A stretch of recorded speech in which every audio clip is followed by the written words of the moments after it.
Hello, everyone, and welcome. Like many of you in the chat, I'm very excited for this discussion between Bernardo Kastrup and Graham Oppy. Two people who, very intelligent, and I don't think that they've talked before, but they're very, Graham's very influential in the kind of theism and atheism space. Bernardo's very influential in the kind of idealism and physicalism space, in terms of doing these sorts of interviews and conversations online. So, like many people, I'm interested to see, where the disagreement is going to be between the two of them and what they have to say to each other today.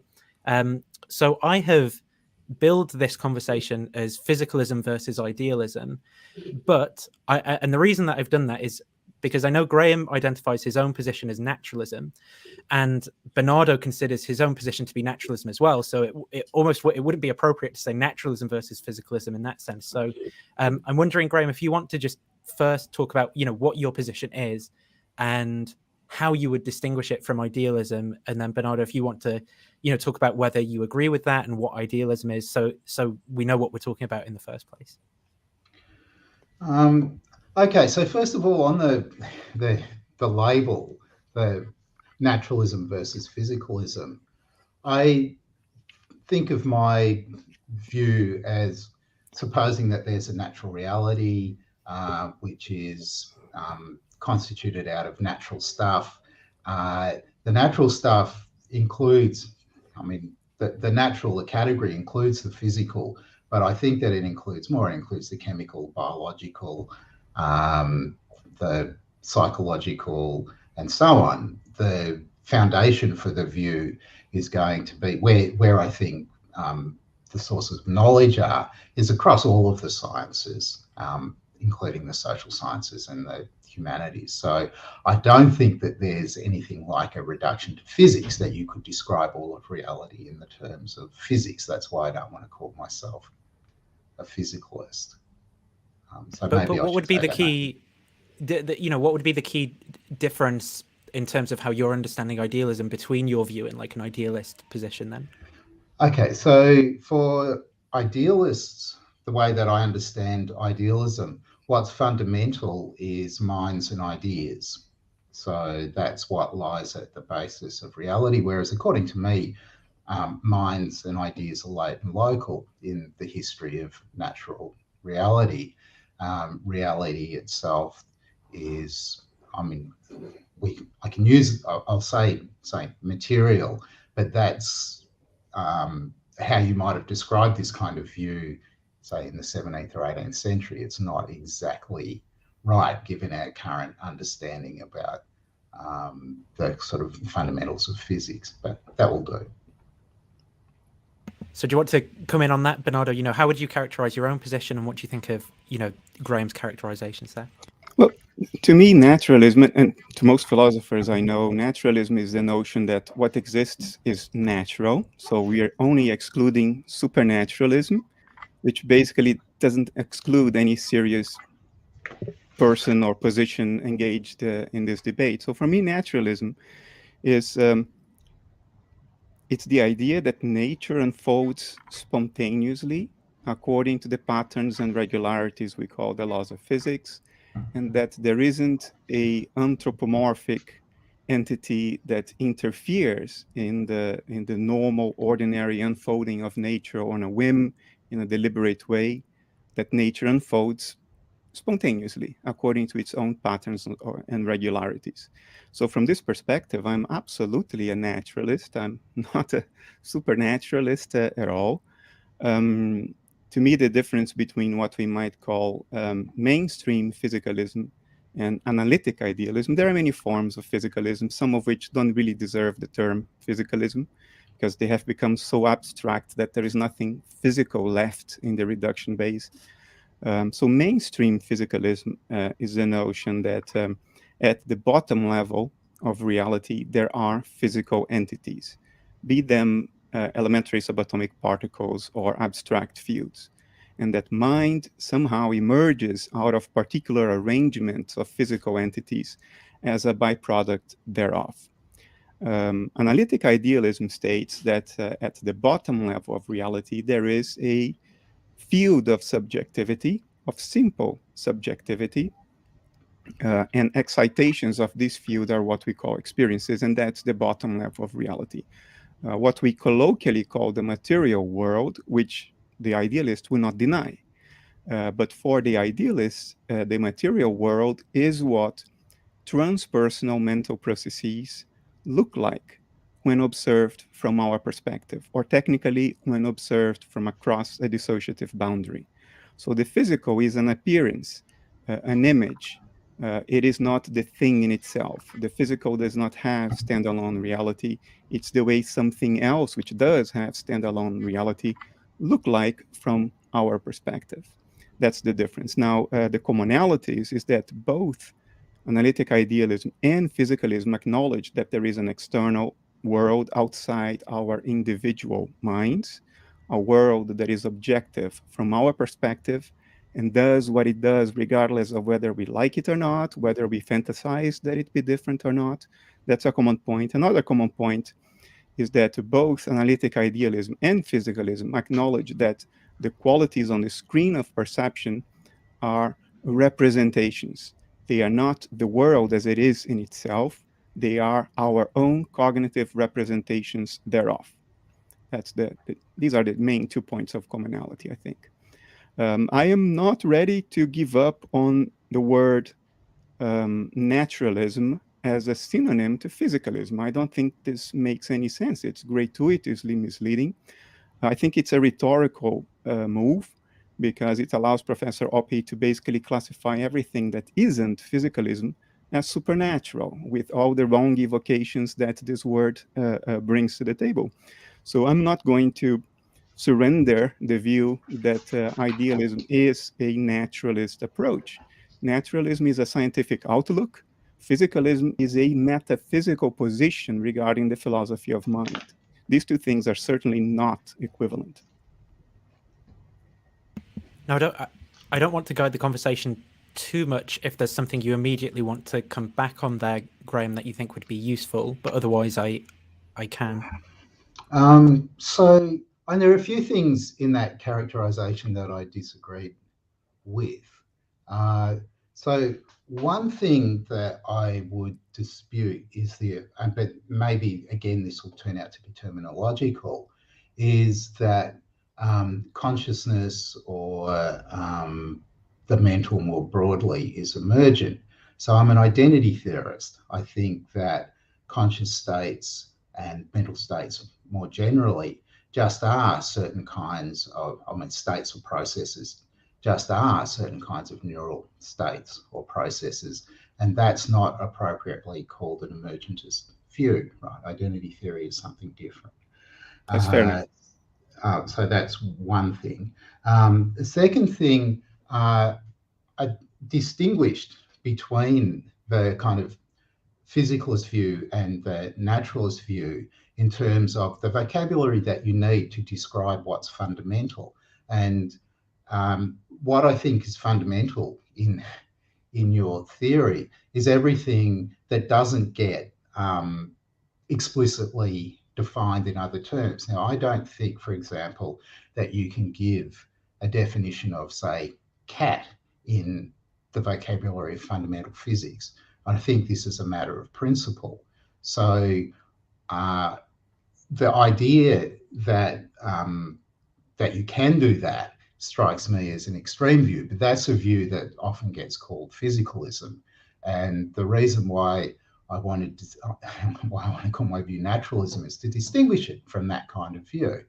Now, I agree that the word natural is a very interesting word. It has many, many different kinds of meanings, and mostly when you think about the contrast between the natural and the unnatural or the non-natural, natural turns out to be positive. And so I'm quite happy to accept that there's a sense in which people quite generally want to be able to call themselves naturalists because, after all, the alternative, being sort of an unnaturalist or a non-naturalist or something like that, doesn't sound good. It would perhaps be better to have some neutral vocabulary here, but in the circles where I'm having discussions most of the time, that is with theists, the contrast between theism and naturalism doesn't evoke the same kind of controversy that the contrast between naturalism and idealism, supposing that we're using the terms that way, does. So I guess we're kind of stuck with, we've come from different places where the label naturalism kind of serves kind of different roles. Can I ask a question? Not a rhetoric question. It's an honest, sincere question. Professor Oppy, you said you're an identity theorist. So for you, it's not like qualia or experience somehow emerges out of physical arrangements. It's that experience is physical arrangements. At the same time, you said we can't reduce a cat to physical properties alone. These two things sound contradictory to me. How do you reconcile these two statements? So I actually don't see what the problem is, right? So for something to be having experiences, so we'll think of experiences as kind of processes. Say it's a human being. For them to be having experiences is just for them to be doing certain kinds of neural processing embedded in a physical environment in the right kind of way. Likewise for cats, their experiences will be for them to have the kind of cat neural processes going on embedded in a physical environment in the right kind of way. Maybe there's some other sort of stuff that you have to talk about, evolutionary history and so on, but that's just what having experiences is. There's no idea that you can,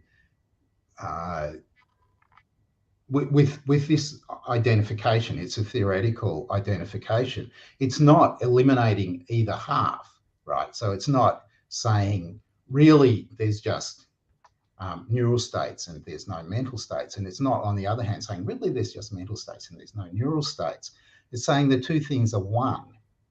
That's what the identity theory says. This is the view that Jack Smart introduced in his, I think, 1963 paper, whatever it was called, Identity and Brain Processes or whatever it was called. And I think that Smart was just right. If I say consciousness is the involuntary wiggling of my left big toe, this is something I can articulate in grammar, in English. It's a well-formed statement. It has a meaning. Consciousness is the involuntary wiggling of my left big toe. That's all there is. It's a physical account of consciousness. But presumably, well, it's hardly an account of consciousness, right? It's something that nobody would think was a serious contender. So what is the difference between what I just said and the statement that neuronal firings are experiences in all the qualitative nuance and subtleties of experience, which are not deducible, even in principle, from any physical property of neuronal firings? What's the difference? Sure. Why is your statement less arbitrary than the big toe statement? Sure, it's not deducible in principle, but as I said before, the existence of cats is not deducible in principle from the vocabulary of physics either. And that doesn't count in any way against the existence of cats, right? So there's no idea that you can figure this out a priori. It's an a posteriori theory, an inference to the best explanation. So a cat is physical, but is not physical. That's what I'm hearing. No, that's not what I said. So a cat has a purely physical constitution, but you cannot define what a cat is in the language of physics. Take the language of fundamental physics, say particle physics, and try to define what a cat is. Even in principle, you can't do it. So what is missing from what can be defined according to the language of particle physics? What is left out? The concept of a cat, right? So if you think about reality... The cat doesn't have the concept of the cat. The cat just is. The cat doesn't conceptualize catness. So from the point of view of the cat, if you have given a complete physical account of a cat, what is missing then? You can't give a complete account of a cat in the language of fundamental physics. Why not? Right? In principle, if I'm a physicalist, I could say, of course, I can describe the spin, charge, mass, momentum, and geometrical position of every single subatomic particle, elementary particle in the body of a cat, what is left out? So that wouldn't characterize cats, right? Why not? Right. What is there to a cat more than what I just said? Well, every cat's different. Well, every cat has a different configuration of elementary particles. Was not what you just did. Even if you could do it, and it's something else that you can't do, not even in principle, because there's too much information for you to be able to store that information in order to give the characterization. Right? We're having a discussion of principle. It's not in principle. That's right, what I mean. But what's this in principle? In principle, better be possible. Right. And according to me, there's no such possible world, right? We're not talking about possibilities anymore. But it sounds to me like you want to eat the cake and have it too. You are saying, well, experience is just physical stuff because you are an identity theorist. You think there is nothing to qualia but the neuronal substrate of the nervous system. But at the same time, you're saying, well, I can't reduce the cat to the neuronal substrate of the nervous system because something is left out. And you justify that by appealing to something that is in practice still impossible, but there is no reason to say that it is in principle also impossible to give a full physicalist account of the cat. So I don't know where you are. Do you believe in qualia? Do you not? Are you a physicalist? Are you not? What does identity mean? Why is it different from the left big toe theory of consciousness that I shared earlier? So it depends what you mean by qualia, right? I mean, this is another thing from the literature that you'll be familiar with, because some people define qualia in a way that make them inconsistent with physicalism or qualia is experience. It's the redness of an apple, the bitterness of disappointment. That's qualia, is what we feel. So for example, you look at a tomato and you see that it's red, right? So you have this perception of a red tomato. You're perceiving the red tomato is just a matter of there being certain processing that's going on in you that's connected to the tomato in the right kind of way. So there's photons coming from the surface of the tomato scattering into your eye, and then there's processing. That's although you can, there's nothing else that's going on. So that's what's happening when you're experiencing the tomato. Now, you're begging the question. Talk about the qualities of your experience, and there's a kind of vocabulary for doing that. But what you're going to talk about actually is the properties of the tomato. This is the kind of thing that only philosophers do, that no normal educated person falls into this kind of semantic arguments.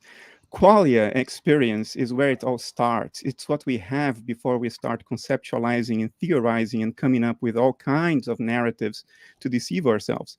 Everybody knows what qualia is. It's the only thing that we can know for sure exists. It is the only given of nature. If your account of perceiving redness, if you say, well, perceiving redness is only what happens in the nervous system, there is a very strong sense, an obvious sense, in which this begs the question. It assumes the point in contention. The point in contention is precisely whether there is only nervous system processing as the causal force behind qualia, or whether perhaps the neural system processing is what qualia look like from a perspective, in which case it would be entirely correlated with the happenings in the neural system, just as it empirically is. So it is unclear for me still where you actually stand. It still sounds to me like you want to eat the cake and have it too. You know, a cat, it doesn't have really qualia because it's identical to the physical stuff, but you cannot have, even in principle, a physical account of the cat. So I don't understand. I will leave it to Nathan. I will not insist on this. Well, I think there might be pursuing it, right? So, I mean, what you seem to run two different things together there. One was the status of the cat, and the other was the status of the cat's qualia, right? So, right. And before we were talking about the cat, we weren't talking about the cat's qualia. Cats have mental states. Perhaps we can't know exactly what it's like to be in the kind of states that the cat's in because we can't be in those states. We're not cats, right? But that seems irrelevant to the points that I've been making. I think there was maybe a first point of confusion about defining the term cat. At least as I understood it, it was sort of this idea that, you know, whatever the meaning of this natural kind term cat is, can't be reduced to, like, in terms of like theory reduction or something. You know, this higher level kind cat can't be reduced in theory. But I think that there was maybe a confusion between theory reduction and like ontological reduction, right? That sort of went on. And I think that led to a little bit of confusion. I don't know if that is helpful at all in terms of progressing. Right. So what I said was a point about theory reduction. But is there more to the constitution of the cat at very high energy levels, very low kind of spatial grain of resolution than a bunch of physical particles? Answer, no. But that's not in any sense a reduction. Cats are real in the same way that the physical particles are, right? You can, I mean, if we're looking for a relationship here, we might think of supervenience as the relation. So the, you know, the properties of the cat supervene on the physical properties, but that's not a reductive relation, according to me. It doesn't mean anything. I mean, it's not my responsibility to clarify your position, what exactly you mean by dancing around the concepts like this. So I'll leave it at this. I can very clearly specify what my position is and give an account for it without ambiguity. Okay, so let's go back to your position then, because we might as well focus on that for a bit. I'm happy. I'm happy to focus entirely on my position and be only on the defense. Yeah. So according to you, at the fundamental level, there is what exactly? There is just a field of subjectivity. In other words, what philosophers would call phenomenal consciousness, and that's the basic level of nature. Everything can be reduced to specific patterns of excitation of that. So is that a single thing or many things? No, that's a single thing. It's a single thing. Yeah, the variety of nature is given by then the different patterns in which that thing can be excited, and which is an idea very popular in physics on how you come from unity to diversity. It's through the patterns of excitation of one thing. So what's an excitation of a field of consciousness? In a physical metaphor, an excitation is analogous to a vibration. So if a guitar string vibrates, it's being excited. Technically, I use the term excitation in exactly the same sense that it's used in quantum field theory. A radio wave is an excitation of an electromagnetic field, for instance, or to make it more accessible, a wave in the ocean is an excitation of the ocean. It's a certain pattern of movement in a metaphorical way of the underlying thing that exists. And how are you related to this underlying field? My personal mind, right? No, I'm just asking about you. Well, I mean, you can think of it as your personal mind about it. Yeah, to me, the me is a personal mind. There's nothing more to it. And the body is what those mental processes look like from another perspective, from across the dissociative boundary. But I am a part of nature. Everything in nature is either a configuration or a pattern of excitation of that underlying field of simple, raw subjectivity, which in all likelihood doesn't have any higher level mental functions. So in that sense, I agree entirely with you when you say individual minds, the minds of animals, they have evolved over 3.5, 4 billion years of evolution on this planet, and they have become more and more complex. I agree with that, but that is the dissociated part of that underlying field. The field was there from the get-go because, in my view, that is the one ontological primitive. It's the thing that is there before anything else happens. So what? Okay, so here's a different question. I don't understand the way that you're using the word dissociated. So maybe you can say something about that as well. So are you thinking that there's one big mind that's the phenomenal consciousness, or are you thinking that this is a consciousness that just kind of, I don't know, floats free? well, to float free means that it exists in some kind of objective context outside of itself, which I deny. So it doesn't float, it is what exists. If you want to imagine it in a technical sense, today we have 17 different quantum fields in quantum field theory. Everybody's trying to find the unification theory that brings it all down to one. So you can say that, in my view, that one field is this field of subjectivity. That is the categorical basis, the essential nature of that field. It is raw awareness, raw subjectivity. Dissociation. I use dissociation in exactly the technical sense used in psychiatry. We have known of dissociation since mid-19th century or so, but only in the last 10 years has our understanding of it grown really significantly, very fast with the advent of neuroimaging. So dissociation is an empirically established phenomenon in which what is originally one integrated mind seemingly partitions itself or breaks itself down into different centers of awareness, different centers of phenomenal experience, which contain different contents, different memories, different dispositions. And sometimes they are aware of one another, sometimes they are not. For a long time, we questioned whether this really existed or people were pretending that this was going on to get attention from a doctor. But now with studies like the study of Jolande Schlumpf and her team in 2014 here in the Netherlands, we know that we can even diagnose dissociation through neuroimaging. The images can be distinguished from brain scans of actors pretending to be dissociated, pretending to themselves to be dissociated. And there is a famous study in Germany, 2015, in which a woman suffering from dissociative identity disorder was instrumented with an EEG cap. And when one of the alters or the subsets of that mind, technically called an alter, when one of the alters that claimed to be blind had executive control, the brain activity in the woman's visual cortex at the back of the head would just disappear. Although her eyes were open, that's not something you can pretend.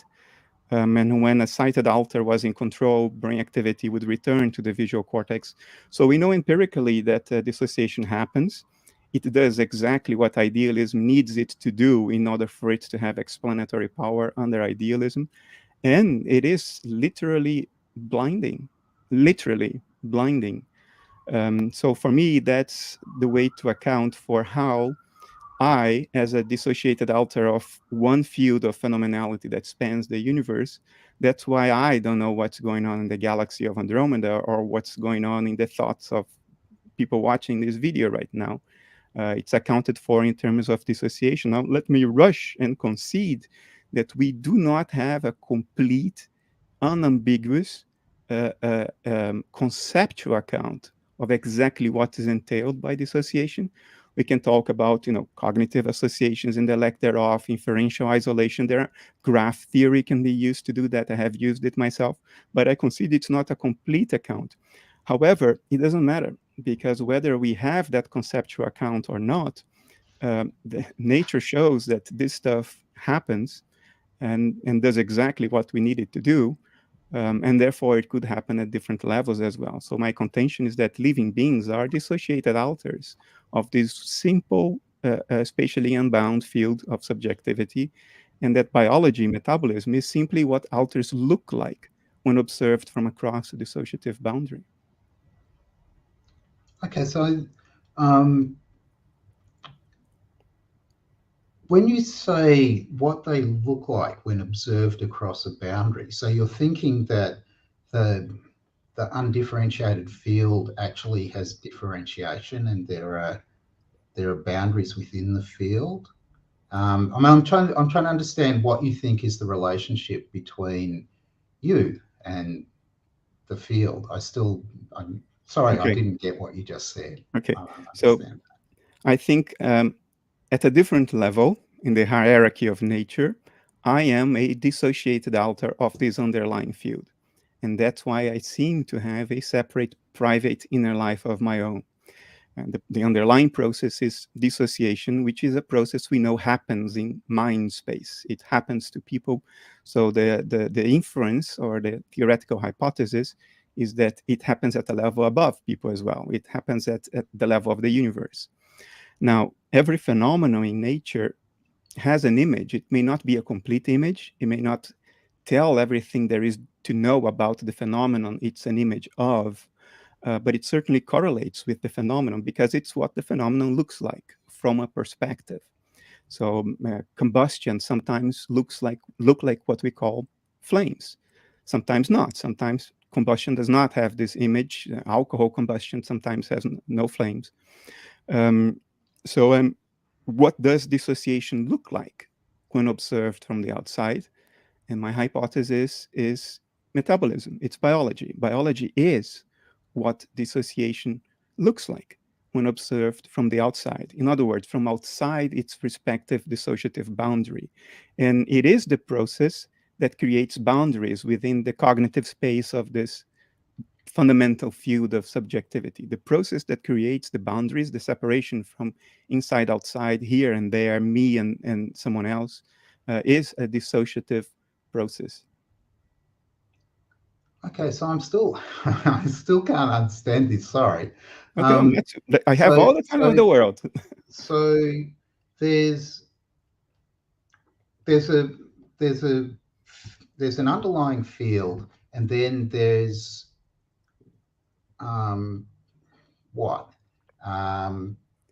within that field you have a differentiation of regions or something like that, and there's a separation between the regions, and yet somehow or other information passes across these boundaries within the field. Something across the dissociative boundary. Yeah. So the dissociative boundaries are real boundaries in the real in what would otherwise be an undifferentiated field. So it's not really undifferentiated. Even if there were no dissociation, there would still be many different patterns of excitation of the field, just as there are different notes a guitar string can play, or different dances or choreographies a dancer can dance. So there can be infinite patterns of excitation, which is a form of differentiation. It's not like the field is uniform across its entire cognitive space. But dissociation is more than a differentiation. It creates a cognitive boundary. It creates inferential isolation. It makes it impossible for me to cognitively associate a thought I have with knowledge about what's going on in the galaxy of Andromeda. That's the point. Okay, so does it have fundamental temporal properties? I mean, is time a fundamental property of the field? And are we to think of the field in spatial terms, given the talk about boundaries? And yeah, you went fairly quickly to the interesting questions. I'm happy with this. Without implicitly, at least, presupposing space-time as givens, it's impossible for us to open our mouths and say something. It's only possible for us to write mathematical equations. So if I am to open my mouth and try to explain and help people visualize what I mean, I am implicitly presupposing space-time as a fundamental sort of scaffolding of nature. And I acknowledge that I do this, but it's not what I actually think. It's just a limitation of communication. I cannot communicate without using spatio-temporal metaphors, like patterns of excitation, like imagining this underlying field of subjectivity as empty space, which is what I often invite people to think of it as empty space. Mind is just empty space. When it's excited, then that empty space gets filled with something phenomenal that is recognizable. But I am with Kant and Schopenhauer and some part of modern neuroscience and modern loop quantum gravity theorists, and even the block universe guys, coming from Einstein's general relativity theory, that neither space and time are actually fundamental. They are categories of perception. They are the dimensions of the dashboard of perceptual instruments, and cognitive apparatus that evolution has equipped us with in order to make sense of what is beyond us so we can survive. The problem is, in an interview, it's nearly impossible to be entirely consistent with that position, because that would preclude me from trying to help people visualize anything I'm saying. We would have to go down to mathematics alone, and that is not progressive in a debate like this.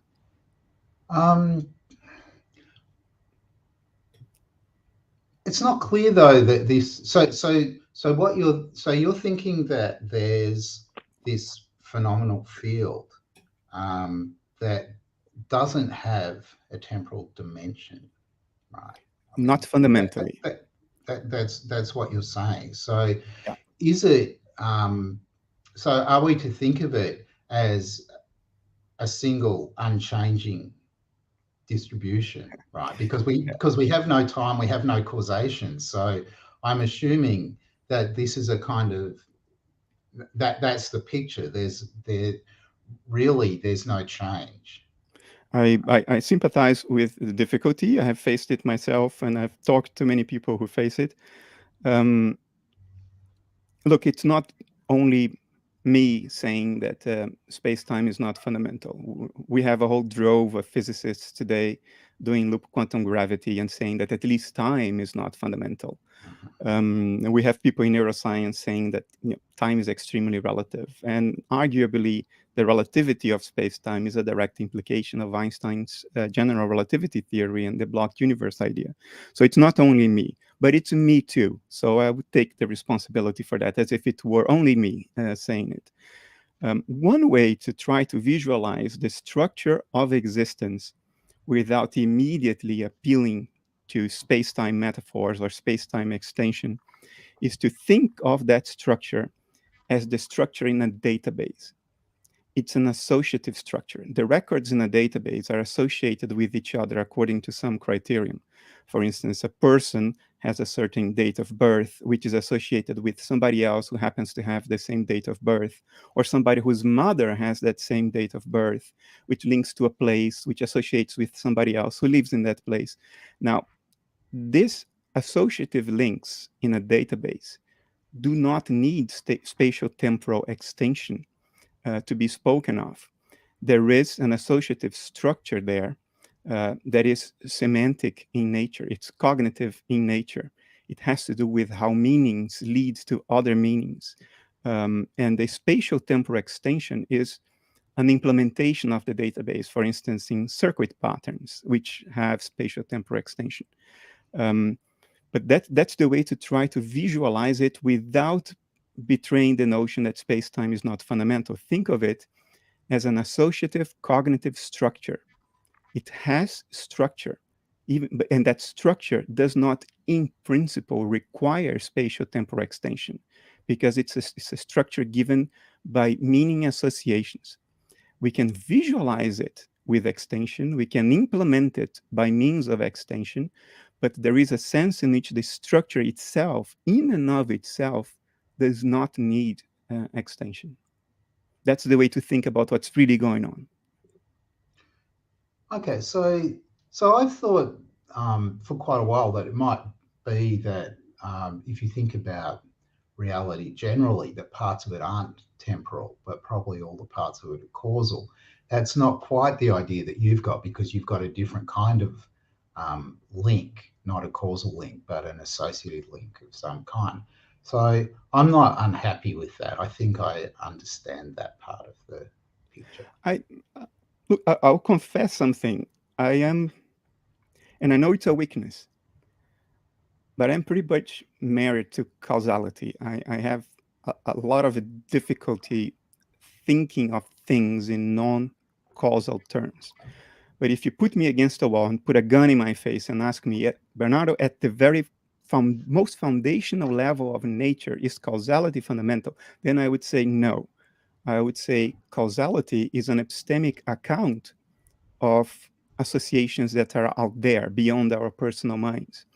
There is a metaphor, I forgot who use this metaphor. It's not mine, so I shouldn't take credit for it, but the metaphor is the following. Imagine that you're sitting on one side of a fence, and it's a solid fence, planks of wood, one next to each other, and you can't see the other side, except for a tiny little slit between two planks.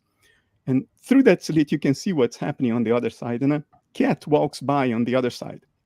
And you first see the cat's head, then you see the cat's body, then you see the cat's tail. And the tail always follows the head. First the head comes, and then shortly afterwards, there comes the tail. If you didn't know better, you would say the head causes the tail.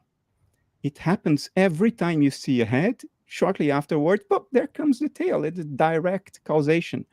But if you know what's going on beyond the limitations of the slit, you would say, well, causality is an epistemic model we make given our cognitive limitations. What's going on in reality is that there is just a cat.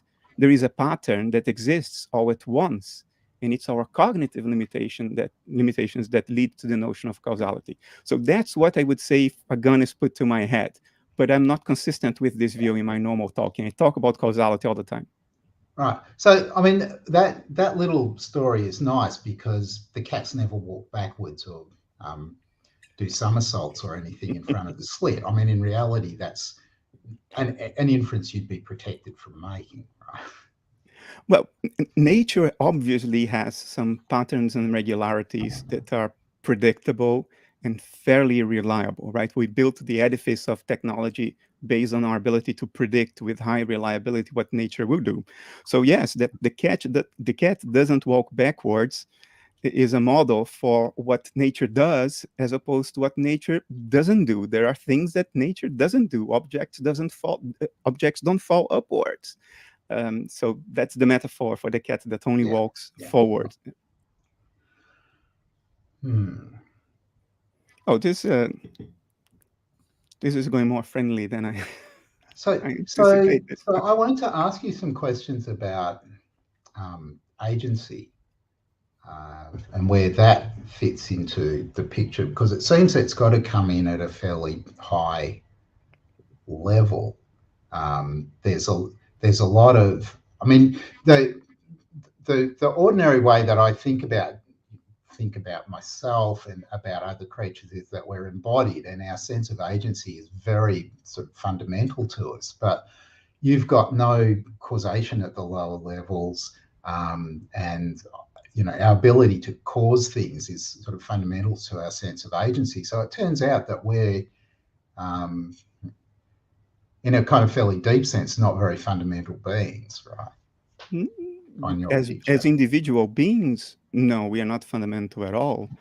I would even question whether there is any strong sense in which we actually exist as individual beings. I think the case to say that we are individual entities is stronger for living beings than it is for non-living objects. There is no case for saying that there is an ontological distinction between objects in nature. The boundary across inanimate objects is purely nominal. It's epistemic. It's done on the basis of convenience. There is nothing ontic out there that could substantiate separating the river from the ocean. But for our own individual minds, there is an ontic basis. If a photon hits the wall, I don't register anything. But if a photon hits my retina, I do see something. If you prick my skin with a needle, I feel something. If you prick my chair, I don't. And by doing this kind of silly experimentation, you can see where the boundaries of your individual being lie. But I would then rush and say, yes, so there is an ontic story to be told. It's better than the separation between inanimate objects. But ultimately, if we are just dissociative processes, then our reality has the same status as the reality of the multiple personalities of a patient with dissociative identity disorder. There is a sense in which they are real because they are experienced as such, but there is another strong sense in which they're not real at all. It's one person doing all that. It's always that person. And in that sense, I don't think we are ultimately real. I don't know whether that's what you meant. Yeah, that's more or less where I was going to. So I do think that we sort of come at this from very different perspectives. And the difference in the perspectives is reflected in kind of different approaches to, for example, the interpretation of quantum mechanics. Because there are some people who think that really there's a kind of requirement, decoherence. You better be able to get back the common sense world, material world that we live in. And that kind of approach to quantum mechanics strikes me as much more plausible than the kind of unsurprisingly, than the idealistic interpretations of quantum mechanics. I can comment on that. Yeah, sure. Go ahead. Okay. So this is, and this is not a criticism of you any more than it is a criticism of any educated person who concludes the same thing. Decoherence is not an interpretation. Decoherence is a operational device that's very useful in practice for daily laboratory experiments, but it doesn't account at all for the measurement problem. Zurek, one of the fathers of decoherence, is on record just stating that explicitly. Eric Joost states that explicitly, the fathers of decoherence. But if you understand decoherence, you understand this. The idea of decoherence is the following. A system in a quantum superposition has information associated with the superposition. And as long as that system is isolated from the classical environment that's not in a superposition, that information is discernible. But if that small system in a superposition interacts in any way with the classical environment, then the information in the superposition, I'm looking for a metaphor that is understandable, but also fair to what's actually going on. It's as if the information of the superposition would leak out and be diluted in the environment. So nothing actually is happening with it. It didn't disappear. There is no collapse. There is only an appearance of collapse because the information in the superposition is now so diluted in the much larger macro environment that is already classic that it's not discernible anymore. So that's the operational advantage of decoherence. But of course, it doesn't explain how the environment became classical in the first place, which it needs to be if decoherence is to have any operational validity, any explanatory power. So in fact, decoherence is not an interpretation. It's not an account for the measurement problem at all. It's a very useful operational tool.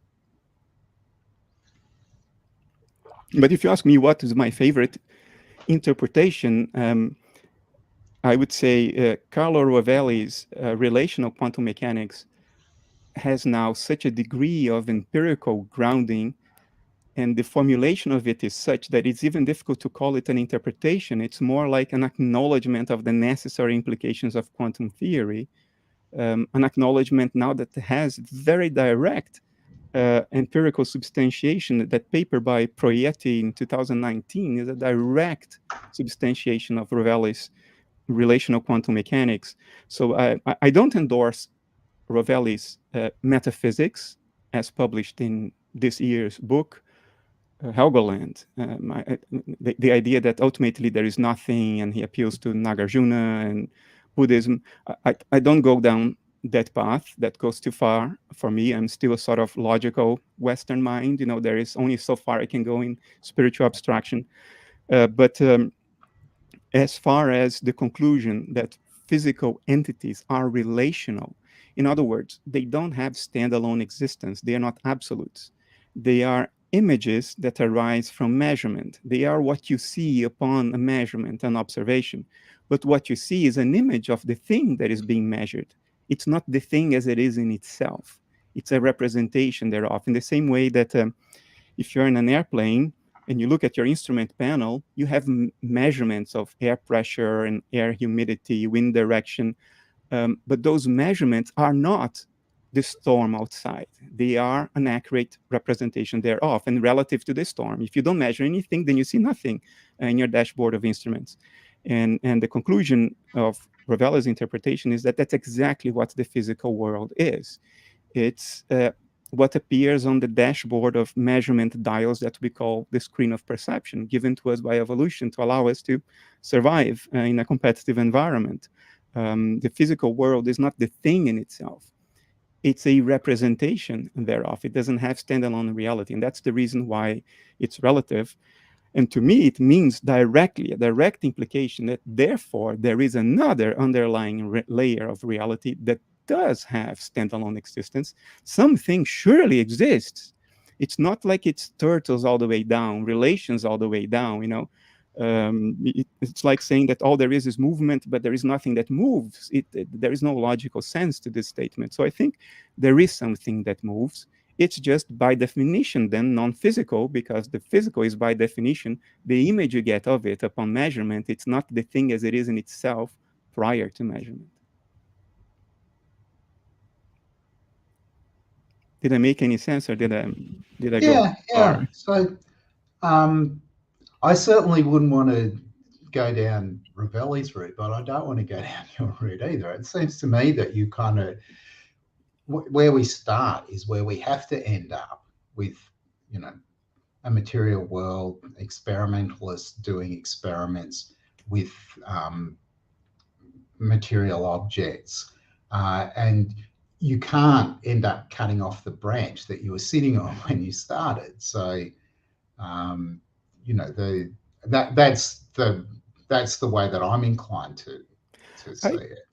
Look, I would much prefer things to be this way, and idealism would still apply perfectly, because there would still be objective, from our point of view, objective mental processes out there beyond our individual or dissociated minds, which would appear to us like solid tables and chairs, and even without a measurement problem that would still hold. And I would much prefer things to be this way. The problem is the bloody experiments there. You know, we started a series of experiments in the late 70s. I was a child, and the results were clear, but of course, the implication is physical properties have no standalone existence. They only exist upon measurement.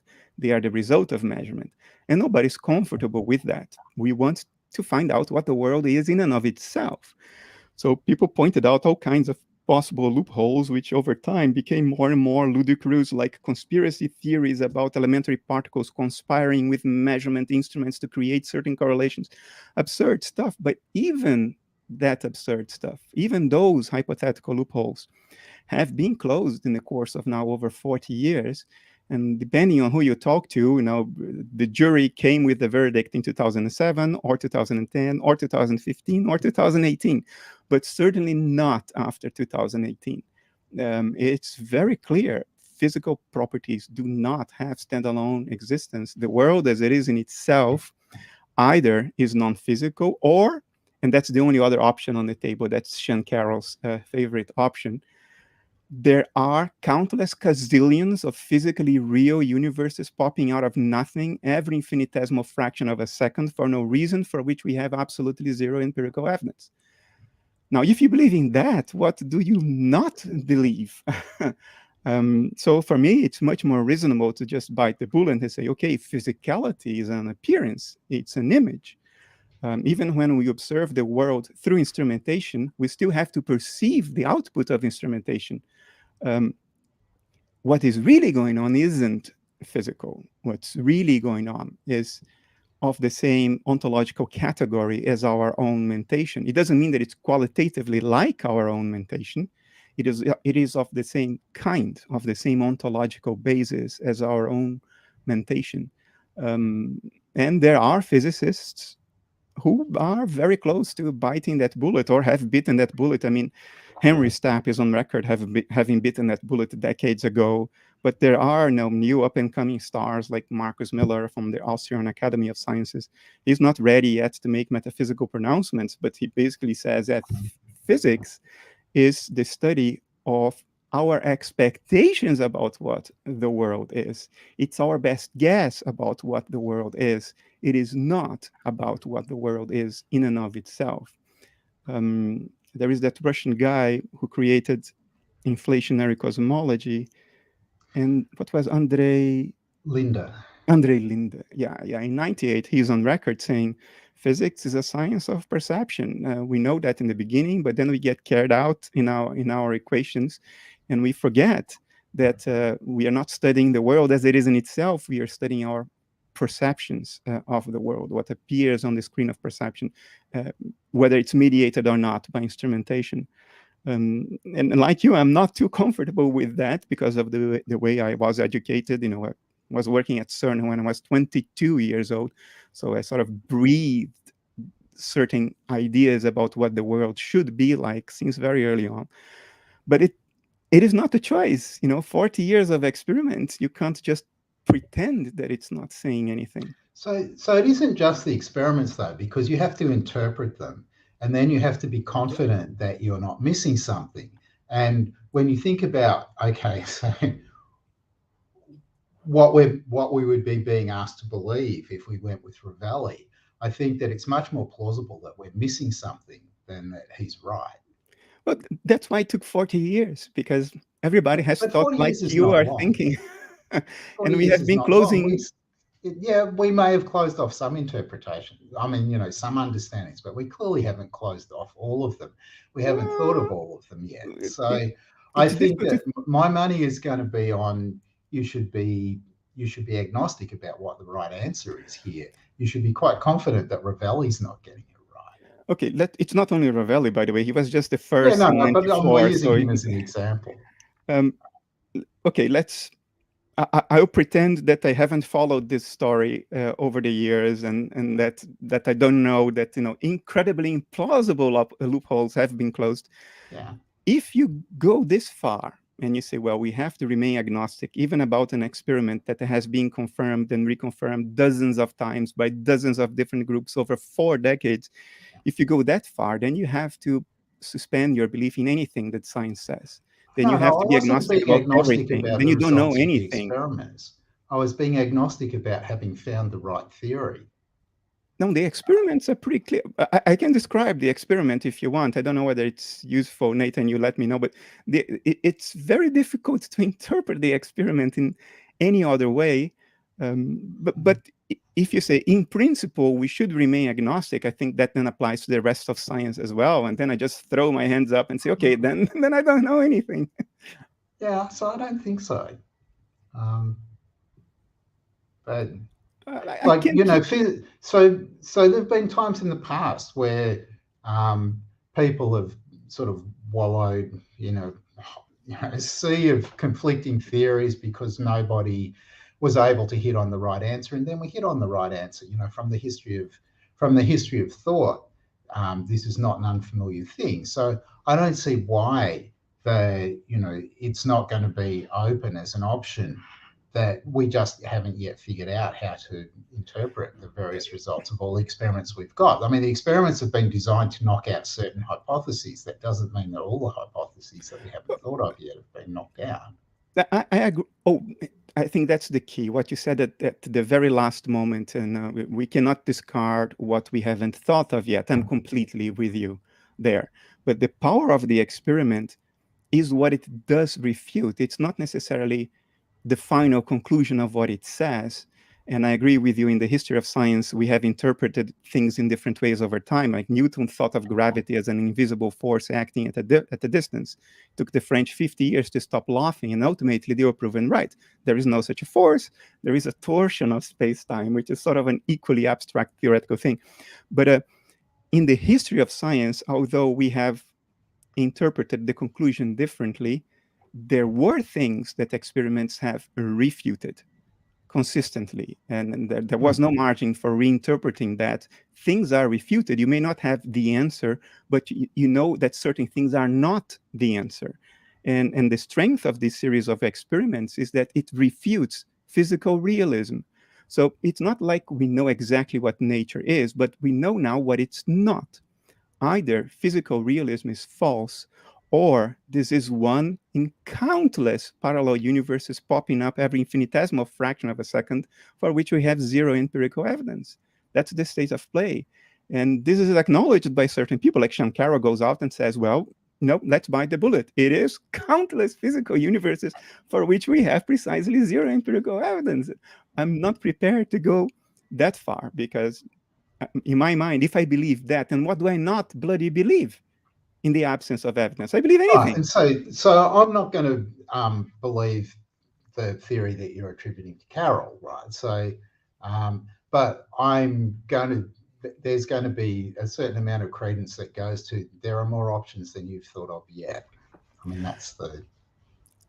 Absolutely agree. But certain options that are critical for the physicalist worldview are either refuted or we are in the multiverse fairy tale, which for all I know, it may be true. It may be true. I just feel that if I go with that, then I go with the flying spaghetti monster, because it's bound to exist in some parallel universe. So to me, it's like it's not productive to entertain that hypothesis, even if it turns out to be true. It's epistemically a black hole. So maybe at this point, I think if we move to some audience questions for a little bit, because people have got some thoughts that they'd like to hear your takes on. But the first question, I think, to kick us off would just be, how do you both see the relationship between sort of empirical facts, I suppose, or empirical information and like metaphysical theory? Because I think something I really struggle with when I listen to you both talk, I mean, maybe there's a kind of inference to the best explanation thing, but it seems like any metaphysical theory is going to be underdetermined by the empirical facts, like at least for everything I know about science, it seems, it could be consistent with Thomism.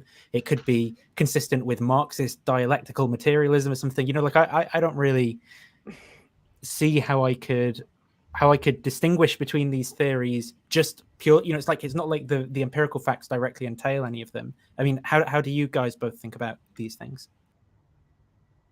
Well, my general story about theory selection is there's this kind of trade-off between keeping your commitments minimal and explaining as much as possible. And I want to use that when I'm evaluating any theories like idealism versus physicalism. That's how I want to do it. So that's my story. It's very simple. I agree with that. Metaphysical theories are not scientific theories in the sense that they don't make predictions about behavior. They are inferences about what nature is as opposed to how it behaves. So you cannot directly confirm or refute them through experiments, but experiments do narrow the field. Experiments may contradict some basic assumptions of certain metaphysical hypotheses. I would say that foundations of physics contradict the basic assumptions of mainstream physicalism because it's entirely dependent on the notion that physical entities have standalone existence that turns out not to be true, or to be true in an extraordinarily inflationary way, like the multiverse hypothesis. So I think empirical results can and should always inform philosophers, because if you put forward a metaphysical hypothesis that contradicts confirmed experimental results, then you have done something wrong. It's just as simple as that. But of course, you cannot find the ultimate unquestionable answer through experimentation, because there will always be some more or less inflationary hypothesis that can accommodate the facts. I cannot refute the possibility that the flying spaghetti monster exists. It's not logically incoherent. It may not even be physically inconsistent. But the question is, should I entertain the hypothesis at all? Is it productive? Is it useful to entertain it? I would say no, because it's incredibly inflationary. And I think we should stick to the hypothesis that makes the least postulates, that requires the least credulity. And even if that may not ultimately correspond to reality, because Occam's razor is not etched in stone in nature, I agree with that. But if we ignore that, we open the gate to all kinds of nonsense that would just destroy our culture and make the debate impossible. Right. So I'm going to agree with the last bit of what you're saying there. Right. You shouldn't believe in more than you've got decent reason to believe in, and you just don't have decent reason to believe in the flying spaghetti monster, so you shouldn't. So our first audience question then is to you, Bernardo. It says, what do you mean about nature being spontaneous? It seems incredibly dry and rule following. If it was spontaneous, why could we make such precise predictions? No, it's precisely because it's spontaneous and it doesn't think about things in order to produce a behavior. Think about your own mental state. when you have a spontaneous reaction, it means that you didn't deliberate. Technically speaking, you didn't use your ability to metacognize, to think about your own thoughts, to weigh your own emotions, to consider and reflect, to introspect explicitly. These are all the things that are the opposite of spontaneity. Spontaneity in mental space, it's equivalent to instinct. Animals, they always react very quickly to environmental challenges because instinct provides them with one and only one course of action at any given time. So instinct is highly predictable. There are people who have empirically determined from what distance you have to be to the alligator for the alligator to decide to try to take a bite from you. So it's very predictive precisely because it's so spontaneous. It doesn't use higher level mental functions, doesn't use reflection, doesn't use metacognition. And our observations of the behavior of nature are such that nature behaves in a seemingly very, very predictive way, at least when it comes to the law of large numbers. I mean, at the microscopic quantum scale, nature's behavior is not predictive at all. But it's very meaningful that when you build statistics, then it is very predictable.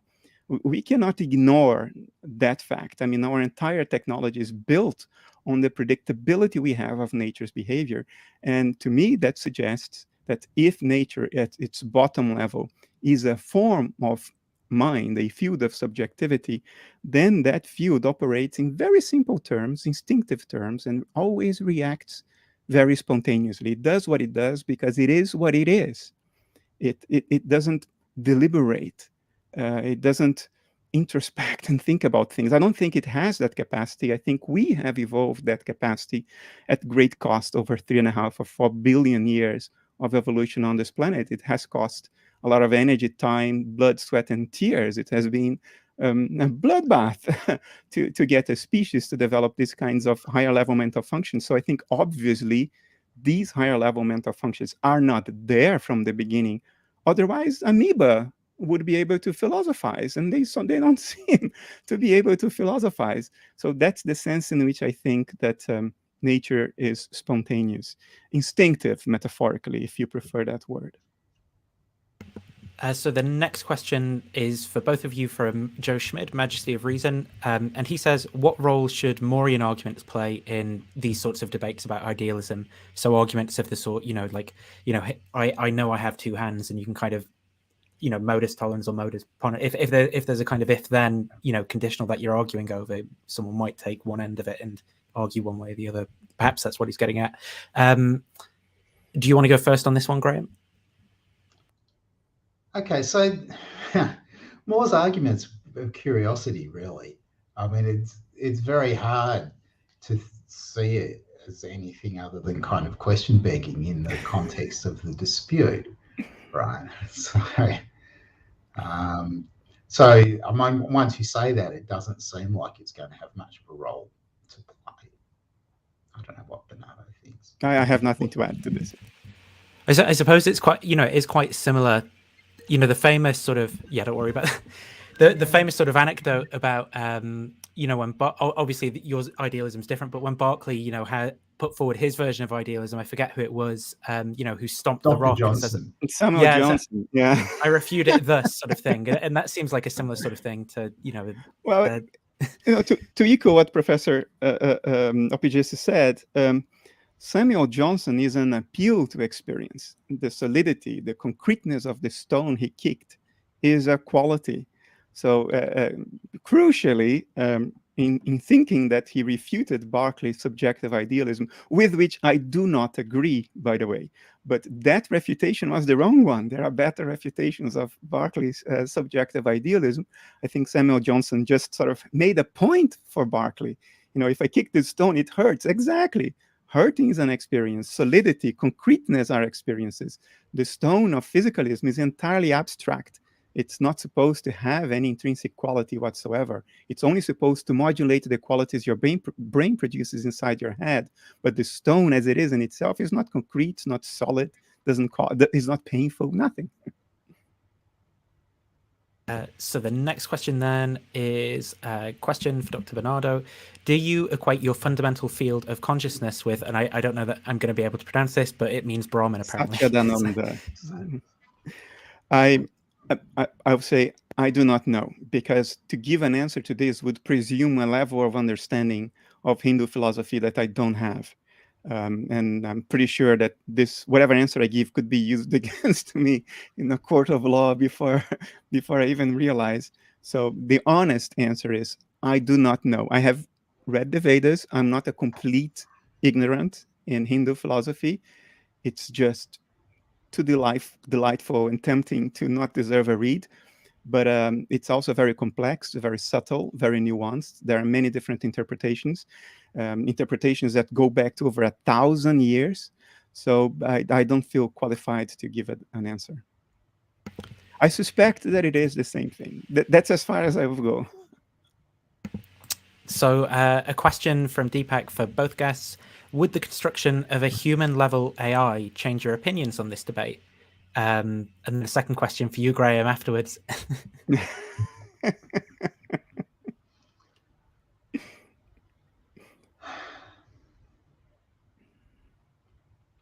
Well, I don't see why the construction of a human-level AI would make me change my opinion. So maybe we should leave it to Bernardo to give his answer. Have the same I assume the answer is he's not going to make any difference to him either.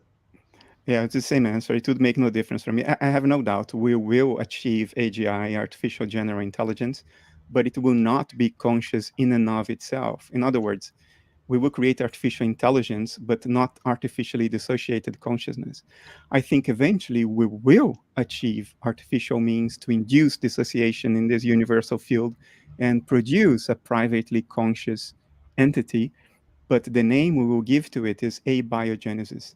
It's the creation of life from non-life. I think empirically, what nature is telling us is that dissociated private inner lives look like metabolism, because every instance of it that we know has that underlying feature, even though living entities are morphologically and physiologically completely different from one another. They all share that substrate we call metabolism, transcription, protein folding, mitosis, all that good stuff, ATP burning. Nature is telling us that this is what dissociation looks like. I don't think it will look like silicon chips. And this question is close to me because, I'm also a computer scientist and had some specialization in AI. It will not change my views in a bit. And I grant immediately AGI will happen, but that has nothing to do with artificial consciousness. I wonder, because you both broadly signed up to the same sort of trying to maximize the explanation and minimize the commitments. So in a sense, that's an answer of what would change your mind on this is going to be, well, some story that's different from the one I hold that maximizes the explanation and minimizes commitments. Yeah. But do either of you have any ideas about, some potential candidate, empirical fact maybe that you could find out, or experience that you might? Is there something that would push you away? Graham, if you had a crazy psychedelic experience of this dissociation or something, would that push you? And is there something similar for you, Bernardo? Yeah. So I don't think so. Not that I'm likely to have experiences like that, I think. But I don't think that would make any difference. But I don't see how it could how anything like that could really cut any ice one way or the other. And it's a kind of theoretical disagreement that's not tied to the kind of peculiarities of the particular, say, sensory experiences that you have. What about from your point of view, Bernardo? Do you think, other than theoretical argumentation, is there anything you could find out, or physically, whatever, or empirically? From the point of view of parsimony, there is a limiting case. If your reduction base has only one element, and the ontological category of that element is the one we are born acquainted with, in other words, the only one we know for sure exists, mentation, then you can't beat that in terms of parsimony. The only way to beat that is to show that there are reliable empirical observations that are repeatable, which contradict that hypothesis. And therefore, because of explanatory power, you need to postulate another categorical basis for nature that is not mentation. So that step is justified if your explanatory power is not sufficient. Then you have no alternative but to make an extra inference. But I think idealism, at least analytic idealism, without making that extra ontological inference, accounts for everything. So I don't think it can be beaten on parsimony grounds. Now, do I think that that's the ultimate theory? Absolutely not. I think that's the best we can do given our cognitive limitations as a species at this point in the natural history of this planet. I think we have very good reasons to change our mainstream storyline because we already know better. We can get closer to truth. But we are monkeys, you know. We have been walking around for 200,000 years. That's yesterday. And of those 200,000 years, our ability to think symbolically, to think conceptually, to theorize, to ratiocinate, it is 30,000 years old. Maybe 50, but most likely 30,000 years old. That's not yesterday, it's last hour. I mean, we are babies. To imagine that we have evolved enough cognitive capacity to figure out what nature is doing, every salient point about what's going on that may be interesting to us, is preposterous. Again, we are just monkeys walking around since yesterday and capable of thinking conceptually since last hour. So we will have a different story. And I think that's the value of the world's religions. We have other mental capacities beyond conceptual reasoning. It has become fashionable to ignore those other mental functions we have, like intuition, empathy, imagination. It has become fashionable to ignore them as unreliable, even though history tells us that logical reasoning is also highly unreliable. But it is possible that it's conceivable at least, that even at this junction in the natural history of our planet, although we are so cognitively limited, maybe it is possible to infer a little more than we can through conceptual reasoning alone. Maybe we are rooted in nature, we are natural beings, and that intuitive roots produce some intuitions, which of course we make a mess of afterwards, creating all kinds of narratives. But the raw intuition may be suggesting something important that may color our view about what's going on. I think that's the value of the world's religions. I wouldn't dismiss that. I dismiss literalism, fundamentalism, but I don't dismiss the intuitive root at the birth of the world's main religions. There is something there. It's statistically impossible to just say it's all gullibility. No, it has affected 95% of the people across history and across geographies. No, there is something more to that. And it may be interesting to entertain that with some critical awareness, not giving up the intellect, but opening the door a little bit and having a peek at what intuition is saying. I was just something that came to mind as well just then was I think Chris Letherby, who's at an Australian university, has done some research recently on psychedelics, and he said something like that it does tend to change people's philosophical positions. They tend away from naturalism over time after a psychedelic experience, which is interesting. I mean, there's in which sense are you using the word naturalism? Well, in the sense that okay, so call it physicalism. Right? Yeah, physicalism. yeah. But yeah, so hopefully I hope to have him on at some point to talk about his thoughts around that. But another question then, and when these ones are for Bernardo, if you feel like there's anything you want to comment, Graham, feel free to on the end as well. If we accept we don't have direct access to what reality is, but merely a useful description of it, what motivates the view that it is ultimately mental? It's for me the question. Yeah. Well, the implications are completely different than the implications of physicalism. And that's why it's an important discussion to have. If reality is mental, and we don't have direct access to what mentation is going on outside of us, but to know that it's mental has tremendous implications. I will list only a couple. I don't want to take too much time. I'm speaking too much, and Professor Oppy is not speaking enough. But very quickly, it has implications about our understanding of death. If life is a dissociative process that looks like metabolism, then the end of metabolism is the end of the dissociation. It's not the end of your consciousness.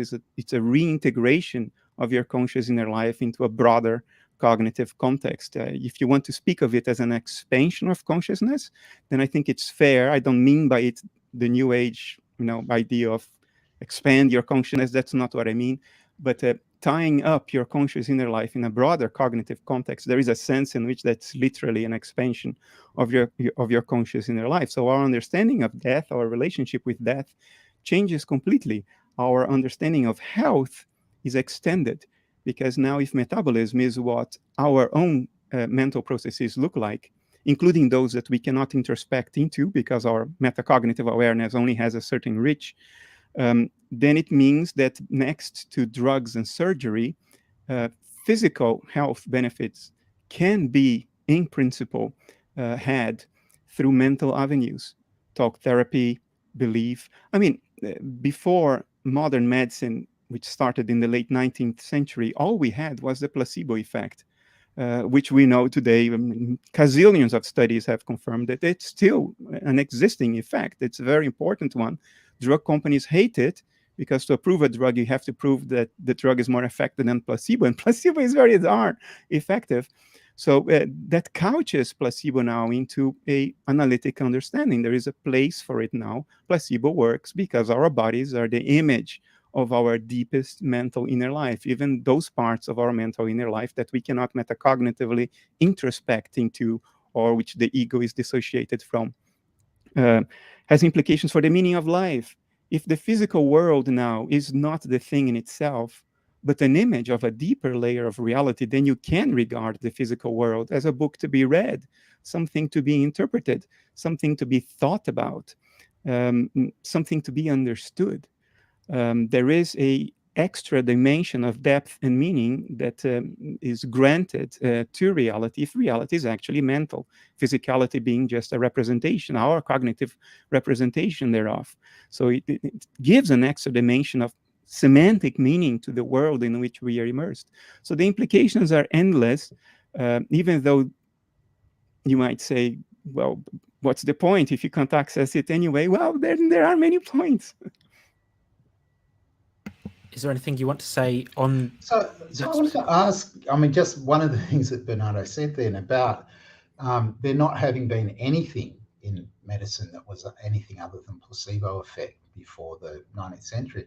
That might go a little bit too far. I don't know enough about the history of medicine, but it's not impossible, for example, that there are antibiotics, natural antibiotics that were discovered, right? So, well, wasn't there something that was found the other year, a compound in garlic that was in a medieval scroll in Oxford that they were looking at, or something that had antibiotic properties for MRSA or something? I think. Oh, I grant that. I exaggerated unduly. I grant that.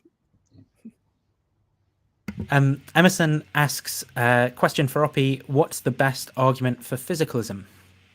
So I think the answer to that is the kind of best argument that you can mount for any kind of metaphysical position is going to be one where you say, look, let's set out the various competing theories and then weigh up the costs and the benefits of each of the theories, see how they go on this trade-off between simplicity and explanation, minimizing commitments, maximizing explanation. And if things go the way that I think they do, then it will turn out that you have an argument for physicalism that does the best job at that. Is it an argument of parsimony? So if sort of, right? I mean, Occam's razor is a trade-off principle, right? You try to minimize simplicity and maximize what you get to explain at the same time. So you can think of it as parsimony, but parsimony is only one half of the equation. I would make a case that idealism is significantly more parsimonious than physicalism, but maybe I shouldn't open that door again, otherwise we'll forget the question. In effect, you've already given some arguments to that effect, but there are kind of questions, right? When you think about every particular mental experience, there's an explanation for it, but your explanation is just, it's a kind of, we just point back to to the underlying phenomenal field and say somewhere in there's a direct explanation for this particular mental effect, and you've got a different active pointing for every mental effect, every mental state, every mental process that there is. So there's a great deal of complexity in the theory because you can't go back to that level and pull out any explanatory materials, right? It's completely, you have no access to that level. So that makes it actually not particularly parsimonious theory. It's the exact same point can be made about physicalism. You're right. pointing to an I abstract... wasn't making an argument that that there isn't lots and lots of fundamental stuff in the physical theory, just as, according to me, there's lots and lots of fundamental stuff in the idealist theory. But I do think that the identity theory affords you some benefits that you don't get on the identity, on the idealist view. So I think that it will turn out that the overall the physicalist theory is marginally simpler, but that's all it takes. It just has to be a little bit better, and inference's best explanation will lead you to tentatively infer to it. Well, identity theory would have that effect if it worked. But right, which it does, according to me.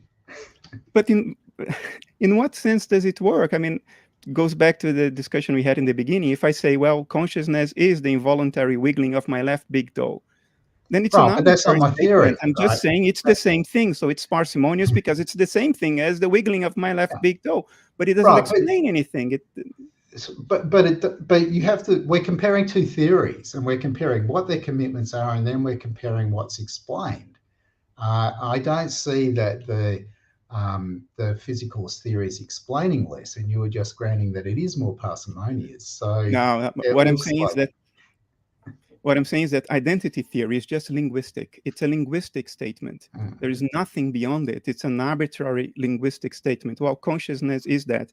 I have a good friend, professor of physics in LA at Chapman University. He calls this the Pinocchio theories of consciousness. Consciousness is Pinocchio. That's consciousness. I mean, you're not saying anything by just establishing a linguistic identity. We feel what consciousness is. It doesn't have any meaning for me to say consciousness is the wiggling of my left big toe, because we know that that's not what consciousness is. You can define consciousness linguistically that way, but that doesn't explain anything. It's entirely arbitrary. It would be arbitrary if you wanted to locate consciousness in your toe, but it's not arbitrary to think that that conscious processing is going on in your brain. Right? Well, it's the same. It's not arbitrary at all. Oh, I mean, there's various kinds of data points that support the idea that there's got to be some very close connection between experience and neural processing, right? Whereas there isn't for kind of stuff that's happening in your toe. Of course it does, because something happens in my brain when I experience my left big toe wiggling. Look, to appeal to the correlates between patterns of brain activity and conscious experience, it's an appeal to a correlate. If I say that patterns of brain activity are just what conscious experience looks like, I have accounted for those correlations. So this is only an argument for physicalism insofar as you actually beg the question of physicalism and you attribute the conclusion you want to extract in your interpretation of the data. To have true explanatory power, one has to be able to deduce, at least in principle, specific qualities of experience from specific physical arrangements or properties thereof. And there is no account for that, even in principle. And I can even tell you why. It's because of an internal contradiction of physicalism. We replace reality by a description thereof. We replace reality with a description thereof. And that description is quantitative. And by construction, it has nothing to do with qualities. And then we try to extract qualities from a quantitative description. It's like trying to pull the territory out of the map. It's never going to work, but we call it a problem, and we promise ourselves that in version 2, 3, or 10 of the map, we will be able to pull the territory out of it. This is just an unwillingness to acknowledge that the hard problem of consciousness is not a problem to be solved. It's just the explicit articulation of an internal contradiction of physicalist thinking, which is probably the worst metaphysical hypothesis on the table today. It's plain absurd. So every theory is a description. I didn't see the difference between theories are descriptions.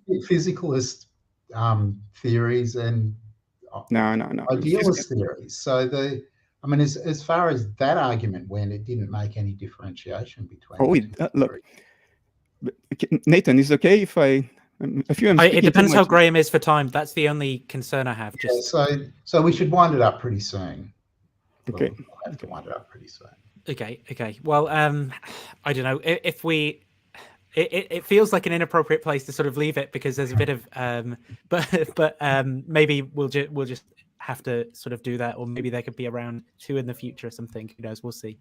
But yeah, I want to say thank you both for coming on and having this conversation. It's been really interesting to listen to. Firstly, Bernardo, do you want to just say, where people can find out more about your stuff and what you're doing, if they want to go and check that out after? And then Graham, if you want to say similarly for yourself. So you can go to Bernardo Kastrup, one word, Kastrup with a K.com. And you can also go to essentiafoundation.org, Essentia with a T, essentiafoundation.org, which is the foundation we are using to try to promote idealism from a strictly analytic, logical, empirical perspective, and not from a spiritual perspective. And then do you want to go, Graham? Okay, so I'll recommend something else, nothing to do with me, to do with other people, because this is, philosophy of mind's really not my field. I'm a philosopher of religion. So I recommend going and reading a couple of Peter Godfrey Smith's recent books in the philosophy of mind to get something that's a more expert development of the kind of position that I'm defending. And that's for like a type identity theory that you're recommending that, right? Yeah. Awesome. Okay, well, thank you both. I'm just going to play the closing credits, so if you want to hang around for a minute afterwards, that's okay, but if not, that's also all right if you've got to go. But thank you everyone for watching. I hope you've enjoyed the discussion, and if you have the time, I'll see you back tomorrow where I'm talking to Trent Horn, who's a Catholic apologist, so that might be interesting for those who like that sort of thing. So see you around, everyone.